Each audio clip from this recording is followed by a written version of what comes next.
ইয়াজুজ মাজুজ কুরআনে বর্ণিত একটি জাতির নাম। কিয়ামতের আগে আবির্ভাব হবে এ জাতির। কিয়ামতের যে কয়টি বড় আলামত রয়েছে তার মধ্যে অন্যতম ইয়াজুজ মাজুজের আগমন। কুরআনে এ গোষ্ঠীকে বর্বর ও অনিষ্টকারী হিসেবে পরিচয় দেয়া হয়েছে। আরও বলা হয়েছে একসময় বিশাল ভূখণ্ডব্যাপী ছিল তাদের দৌরাত্ম্য। এ সময় অসহায় ও নিরীহ মানুষের ওপর চলত তাদের নির্যাতন ও নিপীড়ন। অত্যাচারী এ জাতির বর্বরতা এতটাই প্রকট ছিল যে মহান আল্লাহ তাআলার নির্দেশে জুলকারনাইন নামে এক বাদশাহ দুই পাহাড়ের মাঝে তামা ও লোহা মিশ্রিত প্রাচীর নির্মাণ করে তাদের আটকে দেয়। আর এই ঘটনাটি কুরআনুল কারিমে তুলে ধরা হয়েছে। আল্লাহ তাআলা পবিত্র কুরআনে বলেন, অবশেষে যখন সে পথ চলতে চলতে দুই পর্বতের মধ্যবর্তী ভূখণ্ডে পৌঁছালো, সেখানে এমন এক জাতিকে পেল যারা তার কথা স্পষ্ট বুঝতে পারছিল না। তারা বলল, হে জুলকারনাইন, নিশ্চয়ই ইয়াজুজ ও মাজুজ জমিনে অশান্তি সৃষ্টি করছে। তাই আমরা কি আপনাকে কিছু খরচ দেব যাতে আপনি আমাদের ও তাদের মাঝে একটা প্রাচীর নির্মাণ করে দেবেন? সে বলল, আমার রব আমাকে যে সামর্থ্য দিয়েছেন সেটাই উত্তম। অতএব তোমরা আমাকে শ্রম দিয়ে সাহায্য করো। আমি তোমাদের ও তাদের মাঝখানে একটি সুদৃঢ় প্রাচীর নির্মাণ করে দেব। তোমরা আমাকে লোহার পাত এনে দাও। অবশেষে সে যখন দুই পাহাড়ের মধ্যবর্তী জায়গা সমান করে দিল, তখন সে বলল, তোমরা ফু দিতে থাকো। এরপর যখন তা আগুনে পরিণত হলো, তখন বলল, তোমরা আমাকে কিছু তামা দাও, আমি তা এর ওপর ঢেলে দিই। এরপর তারা প্রাচীরের ওপর দিয়ে অতিক্রম করতে পারল না এবং নিচ দিয়েও তা ভেদ করতে পারল না। সে বলল, এটা আমাদের রবের অনুগ্রহ। অতঃপর যখন আমার রবের ওয়াদাকৃত সময় আসবে, তখন তিনি তা মাটির সঙ্গে মিশিয়ে দেবেন।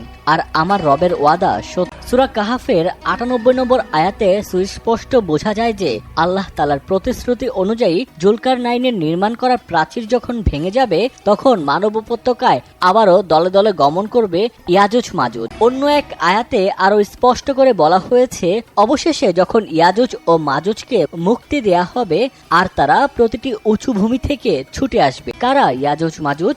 তারা দেখতে কেমন? তাদের সে প্রাচীর কোথায়? মানুষের মনে এমন কৌতূহল ও প্রশ্ন উকি দিচ্ছে যুগ যুগ ধরে। কুরআন হাদিসে ইয়াজুজ মাজুজের সুনির্দিষ্ট অবস্থান সম্পর্কে সুস্পষ্ট করে কিছু বলা হয়নি।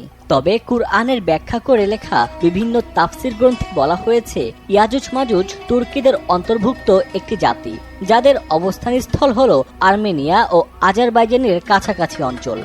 কোন ব্যাখ্যাকারীর মতে ইয়াজুজ মাজুজের অবস্থান চীনের উত্তরে, আবার কারো কারো মতে ককেশাস পর্বতমালার আশপাশের কোথাও অবস্থিত ইয়াজুজ মাজুজের এলাকা। তৃতীয় হিজরির প্রখ্যাত ভূগোলবিদ ইবনে খরদিজবাহ তিনি তার একটি গ্রন্থে বর্ণনা করেন যে আব্বাসীয় খলিফা ওয়াসিক বিল্লার নির্দেশে দোভাষী সাল্লামের নেতৃত্বে একদল লোককে ইয়াজুজ মাজুজের খবর সংগ্রহের জন্য অভিযানে পাঠানো হয়। তারা দুর্গম পথ পাড়ি দিয়ে প্রায় ২.৫ বছর পর ফিরে আসে। তবে ইয়াজুজ মাজুজের অবস্থান সম্পর্কে শতভাগ নিশ্চিত না হলেও তারা অনুমান করে বলেন, পৃথিবীর উত্তর পূর্ব ভূখণ্ডে ইয়াজুজ মাজুজের অবস্থান। তবে আধুনিক সভ্যতায় প্রযুক্তির কল্যাণে পৃথিবীর এক প্রান্ত থেকে অপর প্রান্তে খবর ও সীমানা চিহ্নিত করা গেলেও ইয়াজুজ মাজুজের সঠিক অবস্থান সম্পর্কে কোন স্যাটেলাইটও ন্যূনতম ধারণা দিতে পারেনি। অনেকের ধারণা ইয়াজুজ মাজুজ কোন দৈত্য দানব বা অদ্ভুত আকৃতির। তবে কেউ কেউ এর ধারণাকে পুরোপুরি ভ্রান্ত বলে উড়িয়ে দিয়েছেন। তাদের মতে ইয়াজুজ মাজুজ আদম সন্তান। তারা স্বভাবজাত মানুষের মতোই। হযরত নূহ আলাইহিস সালামের সময়কার মহাপ্লাবনের পর তার ৩ বংশধর হাম, শাম এবং ইয়াফিসের উত্তরসূরিরাই পৃথিবী জুড়ে বিস্তৃত। আরব, আজম ও রোমের পূর্বপুরুষরা শামের বংশধর। ইথিওপিয়া বা হাবশা এবং নবা অঞ্চলের পূর্বপুরুষরা হামের বংশধর। তুর্কি, সাকালিব এবং ইয়াজুজ মাজুজের পূর্বপুরুষরা ইয়াফিসের বংশধর।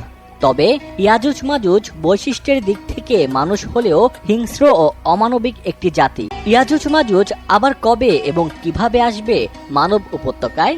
কোন হাদিসের বর্ণনা মতে মহানবী সাল্লাল্লাহু আলাইহি ওয়াসাল্লামের যুগেই ইয়াজুজ মাজুজ বের হওয়ার লক্ষণ প্রকাশিত হওয়ার কথা জানা যায়। উম্মে হাবিবা রাদিয়াল্লাহু আনহা থেকে বর্ণিত, মুহাম্মদ সাল্লাল্লাহু আলাইহি ওয়াসাল্লাম একদিন চিন্তিত ও রক্তিম চেহারা নিয়ে উপস্থিত হলেন এবং বললেন, লা ইলাহা ইল্লাল্লাহ, আরবদের জন্য ধ্বংস অনিবার্য। অকল্যাণ নিকটবর্তী হয়ে গেছে। ইয়াজুজ মাজুজের প্রাচীর এ পরিমাণ খুলে দেয়া হয়েছে, এ বলে তিনি হাতের বৃদ্ধাঙ্গুলি ও তর্জনী আঙ্গুলি দিয়ে গোলাকৃতি করে দেখালেন।